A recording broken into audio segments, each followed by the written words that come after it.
সে ২টা number MP ছিল। আমরা মায়ের কোলে যেরকম বসবাস করছি ওইরকম এমপি থাকাকালীন আমরা বসবাস করছি। মাত্র ৭ থেকে ৮ ঘন্টার ব্যবধানে তারা তাকে পরিকল্পিত হত্যা করল। কোরআনের পাখি খ্যাত আল্লামা সাঈদীর স্বাভাবিক মৃত্যু হয়নি। আল্লামা সাঈদীকে হাসিনা হত্যা করেছে বলে দীর্ঘদিন ধরেই প্রচার করে আসছিলেন হুজুরের ছেলে মাসুদ সাঈদী। ভারতীয় আগ্রাসনের বিরুদ্ধে বিরোচিত ভূমিকা রাখায় শেখ হাসিনা পরিকল্পিতভাবে দেলোয়ার হোসেন সাঈদীকে হত্যা করেছে বলে মন্তব্য তার। এবার সেই মন্তব্যে অনেকটাই সায় দিলেন আলোচিত সুখরঞ্জন দাস, যিনি একজন হিন্দু হয়েও মুসলিমের জন্য জীবন বাজি রেখেছিলেন, সততা ও ন্যায়ের পথে গুম নির্যাতনের শিকার হয়েছেন। আল্লামা দেলোয়ার হোসেন সাঈদীর পক্ষে আন্তর্জাতিক অপরাধ ট্রাইব্যুনালে সাক্ষ্য দিতে গিয়ে নিখোঁজ হওয়া সুখরঞ্জন বালি কীভাবে ভারতের কারাগারে পৌঁছান, সম্প্রতি এর লোমহর্ষক বর্ণনা দিয়েছেন তিনি। ২০১২ সালের ৫ই নভেম্বর সকালে ঘটনাটি ঘটে। অপহৃত হওয়ার পর তার সঙ্গে কি ঘটেছে বাংলাদেশ সংবাদ সংস্থার সঙ্গে আলাপকালে তার বিশদ বর্ণনা তুলে ধরেন সুখরঞ্জন বালি। আর সেই বর্ণনাতেই স্পষ্ট হয়ে গিয়েছে আল্লামা সাঈদীকে মোদির কথায় খুন করেছে হাসিনা। সুখরঞ্জন বালি বলেন, আমাকে নিয়ে জোর করে সাঈদী হুজুরের বিরুদ্ধে স্বীকারোক্তি নিতে চায়। আমার ভাইয়ের হত্যায় সাঈদী হুজুর জড়িত কিনা জানতে চাইলে আমি যখন অস্বীকার করি এবং বলি যে যারা আমার ভাইকে হত্যা করেছে তাদের আমি চিনি, তাদের বিরুদ্ধে আমি সাক্ষ্য দিতে পারবো, কিন্তু বারবার আমাকে সাঈদী হুজুরের বিরুদ্ধে সাক্ষ্য দিতে বলে এবং এক পর্যায়ে আমাকে মারধরসহ ইলেকট্রিক শক দেয় এবং নির্যাতন করে। সুখরঞ্জন বালি বলেন, হাসিনা সরকার এক পর্যায়ে আমাকে টাকা দিয়ে লোভ দেখানোর চেষ্টা করে, এরপরও রাজি না হলে তারা অমানবিক নির্যাতন চালায়। তিনি বলেন, তারা বিভিন্ন সময় বিভিন্ন ঘরে নিয়ে জিজ্ঞাসাবাদ করত, তখন ৩-৪ জন লোক জিজ্ঞাসাবাদ করত। তাদের অত্যাচারে আমি অসুস্থ হয়ে যাই। কয়েকদিন সেখানে থাকার পর চোখ বেঁধে গাড়িতে তুলে বর্ডার এলাকায় নিয়ে ভারতীয়দের হাতে তুলে দেয়। এতে স্পষ্ট হয়ে যায় আল্লামা সাঈদীর বিষয়ে হাসিনার সাথে মোদির যোগসূত্র ছিল। তাই তো সুখরঞ্জনকে ভারতের হাতে তুলে দেয়া হয়, তারপর চালায় অমানবিক নির্যাতন। সুখরঞ্জন বালি বলেন, মুক্তিযুদ্ধের সময় কারা আমার ভাইকে হত্যা করেছে সেই দৃশ্য আমি আমার বাড়ির পাশে টয়লেটের ভেতর লুকিয়ে থেকে নিজে চোখে দেখেছি। সেখানে সাঈদী হুজুরকে আমি দেখিনি, তখন এ নামে কাউকে আমি চিনতামও না। আল্লামা সাঈদী সুখরঞ্জনেরই এলাকার ২ দুবারের এমপি ছিলেন। এমপি সাঈদীকে নিয়ে সুখরঞ্জন বলেন, সাঈদী হুজুর যখন এমপি ছিলেন তখন আমাদের মনে হতো যেন আমরা মায়ের কোলে আছি।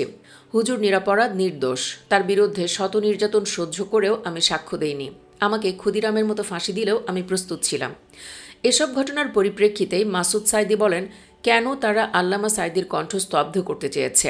কারণ ভারতীয় রাজনৈতিক ও অর্থনৈতিক আগ্রাসন যখন বাংলাদেশের উপর চেপে বসত তখন সবার আগে বাঘের মতো গর্জে উঠত আল্লামা সাঈদীর কণ্ঠ।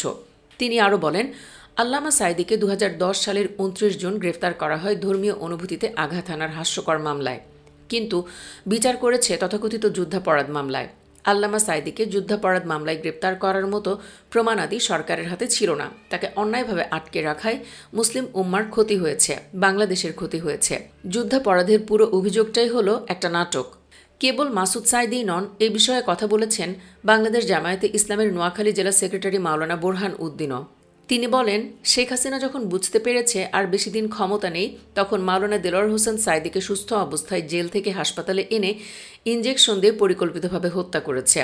মাওলানা বোরহান উদ্দিন বলেন, হাসিনা জামায়াতকে টার্গেট করেছিল, কারণ হাসিনা বুঝতে পেরেছিল যে জামায়াত এই দেশে কাজ করলে হাসিনার দেশবিরোধী কাজ এই দেশে টিকবে না।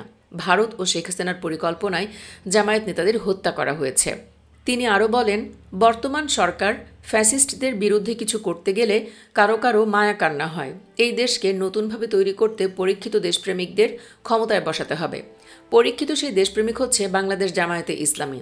এছাড়া বাংলাদেশ শ্রমিক কল্যাণ ফেডারেশনের কেন্দ্রীয় সভাপতি ও সাবেক এমপি আনম শামসুল ইসলাম বলেছেন, মাওলানা দেলোয়ার হোসেন সাঈদীকে হাসপাতালে নিয়ে অপচিকিৎসার মাধ্যমে বিষাক্ত ইনজেকশন দিয়ে হত্যা করা হয়েছে।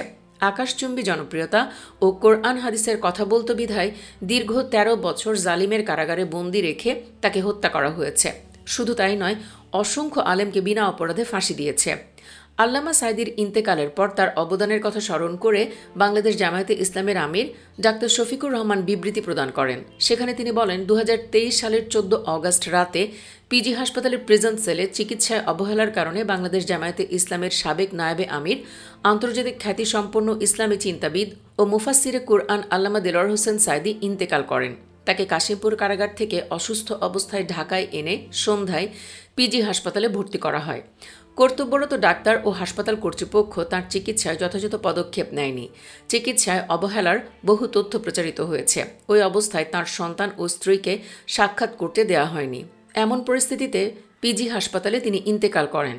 আল্লামা দেলোয়ার হোসেন সাঈদীর ইন্তেকালের পর ঢাকায় তার জানাজা আদায় করতে দেওয়া হয়নি।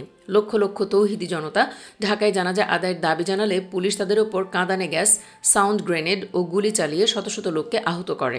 অবশেষে আল্লামা দেলোয়ার হোসেন সাঈদীর লাশ তার পিরোজপুর গ্রামের বাড়িতে নিয়ে নামাজে জানাজা ও দাফন সম্পন্ন করা হয়। লক্ষ লক্ষ তৌহিদি জনতা আল্লামা সাঈদীর জন্য অশ্রুসিক্ত চোখে আল্লাহর কাছে দোয়া করেন।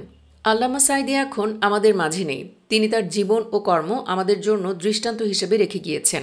অর্ধ শতাব্দীরও বেশি সময় ধরে তিনি দেশে বিদেশে কোরআনের তাফসির করেছেন। তার অসংখ্য বক্তব্য ও ভিডিও ফুটেজ সামাজিক যোগাযোগ মাধ্যমে ব্যাপকভাবে প্রচারিত হচ্ছে এবং মানুষ তার রেখে যাওয়া বক্তব্যে আকৃষ্ট হয়ে ইসলামী আদর্শে উজ্জীবিত হচ্ছেন। জাতীয় সংসদের সদস্য ও বিভিন্ন সংসদীয় কমিটির চেয়ারম্যান ও সদস্য হিসেবে তিনি গুরুত্বপূর্ণ ভূমিকা পালন করে গিয়েছেন। তার রচিত ইসলামী সাহিত্য, তাফসির ও সিরাত গ্রন্থ যুগ যুগ ধরে মানুষকে আলোর পথ দেখাবে। তার প্রতিষ্ঠিত দ্বীনী শিক্ষা প্রতিষ্ঠান থেকে ইসলামের দায়ী ও মুফাসসির তৈরি হয়ে তার রেখে যাওয়া অসমাপ্ত কাজ সমাপ্ত করবে ইনশাআল্লাহ। তার অবদানের কথা গভীর শ্রদ্ধার সাথে আমাদের স্মরণ করা উচিত। ভিডিওটি শেষ করব সুখরঞ্জনের আলোচনা দিয়েই। পিরোজপুর জেলার ইন্দুরকানীর সাবেক জিয়ানগর উপজেলার পাড়েরহাট ইউনিয়নের উমেদপুর গ্রামে তার বাড়ি। তিনি পেশায় কাঠমিস্ত্রি। তার এক ছেলে ও এক মেয়ে। তার ছেলেও কাঠমিস্ত্রির কাজ করত। তাতে যে আয় রোজগার ছিল তাতে পরিবার নিয়ে ভালোই চলত তারা। আল্লামা সাঈদীর মামলায় সাক্ষ্য দেয়াকে কেন্দ্র করে সুখরঞ্জনকে অপহরণ করে গুম করে নির্যাতন, নিপীড়ন ও আইনশৃঙ্খলা বাহিনীর সদস্য এবং বিজিবির সহায়তায় বিএসএফের হাতে তুলে দিয়ে টানা 5 বছর কারাবন্দী করে অবর্ণনীয় সাজাভোগে বাধ্য করা হয়। অনেক ভয় আতঙ্কের পরও সাঈদী হুজুরের মৃত্যুর পর তার জানাজায় উপস্থিত হয়েছিলেন। তারপর আবারও নিরাপত্তার কারণে আড়ালে চলে যান। তিনি জানান, তার উপর ঘটে যাওয়া এত ঘটনার পর তিনি মানসিক ও শারীরিকভাবে স্বাভাবিক হতে পারেননি। নিজ পেশায়ও ফিরে যেতে পারেননি। ফলে অর্থকষ্টে ও অভাবে দিন কাটছে তার ও তার পরিবারের। তার এই অবস্থা জেনে অনেকে জামায়াতের পক্ষ থেকে পুরস্কৃত করার দাবি তুলেছেন। অনেকেই দোয়াও করেছেন, বলেছেন, দোয়া করি দাদার জন্য, আল্লাহ যেন দাদাকে হেদায়েত দান করেন, ইসলামের ছায়াতলে নিয়ে আসেন। দাদা শতকষ্টের পরও তার নীতিতে অটল, তাই দাদার পুরস্কারের জন্য সুপারিশ করছি। হাসিনার টাকা খেয়ে ও ক্ষমতা পেয়ে কত মুসলিম নামের কলঙ্কই তো জামায়াত নেতাদের বিরুদ্ধে সাক্ষী দিয়েছে। সেখানে সুখরঞ্জন একজন হিন্দু হয়েও যা করেছে তার জন্য তিনি অবশ্যই পুরস্কার প্রাপ্য। এ নিয়ে মতামত জানানোর কিছু নেই। পরিশেষে জানতে চাই, আপনিও কি এটাই বিশ্বাস করেন কি না সাঈদী হুজুরকে পরিকল্পিতভাবে খুন করেছে হাসিনা? হ্যাঁ অথবা না লিখে কমেন্টে জানিয়ে দিন আপনার রায়। আর অবশ্যই ভিডিওটি শেয়ার করে এ ঘটনা সবাইকে জানার সুযোগ করে দিন। ধন্যবাদ সবাইকে।